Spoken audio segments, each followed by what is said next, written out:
سوال ہے کہ ایک عالم دین اور صاحب دل بزرگ خطبات اور سیاسی کشمکش جلد 3 پر تبصرہ کرتے ہوئے فرماتے ہیں کہ ملازمتیں غیر اللہ کی اطاعت کی تعریف میں نہیں آتیں، یہ تو اپنی اور اپنے اہل ملک کی خدمت ہے۔ یہ حد درجہ غلط طریقہ کار ہے کہ خزائن ارض پر ہندو اور سکھ بطور حاکم مسلط ہوں اور مسلمان شودر کی حیثیت میں صرف مطالبہ گزار بن کر رہ جائیں، اور ملازمت کریں بھی تو اس کی آمدنی کو حرام سمجھ کر کھایا کریں۔ میں حیران ہوں کہ ان کو کیا جواب دوں۔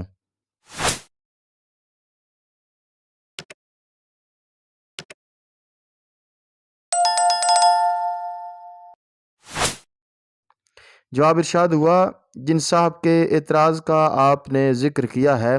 اگر ان کے متعلق آپ یہ نہ لکھتے کہ وہ عالم دین اور صاحب دل ہیں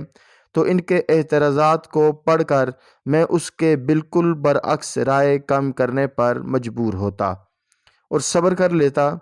لیکن اب آپ سے یہ معلوم کر کے کہ وہ ماشاءاللہ دل اور دین دونوں رکھتے ہیں، ان کے یہ خیالات میرے لیے سخت حیرت کے موجب ہیں۔ علم رکھنے والے لوگ جب اس قسم کی باتیں کریں تو ان سے کوسوں دور رہنا چاہیے۔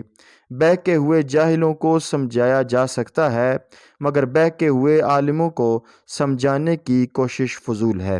جو کچھ میں لکھ چکا ہوں اس سے زیادہ اور کچھ لکھنا میرے بس میں نہیں ہے، اور اگر اس کو پڑھ کر بھی ان لوگوں کو اطمینان نہیں ہوتا تو جس راستہ پر چل رہے ہیں اسی پر چلے جائیں، مرنے کے بعد حقیقت ان پر بھی کھل جائے گی اور مجھ پر بھی۔ نوٹ اس سے پہلے کہ اس استفسار میں جو خیالات پیش کیے گئے ہیں ان کے بالمقابل ذرا ان خیالات پر بھی نگاہ ڈالیے۔ ایک طرف ایک جدید تعلیم یافتہ سیدھا سادہ مسلمان ہے اور دوسری طرف ایک عالم دین اور صاحب دل بزرگ۔ اس تقابل سے اندازہ کیجئے کہ جس گروہ کی امتیازی علامت ہی تقوی ہونی چاہیے تھی آج وہ کس طرح سوچ رہا ہے، اور دوسری طرف جو لوگ دہریت و الحاد کی فضا میں ناخدا اشناس تعلیم و تربیت پا کر نکلے تھے اور جن کے پاس ان دیندار بزرگوں کی بنسبت اپنی غلط روی کے لیے بے شمار عذرات موجود تھے، ان کے اندر آج ضمیر کی بیداری کے کیسے خوشگوار آثار نمودار ہو رہے ہیں۔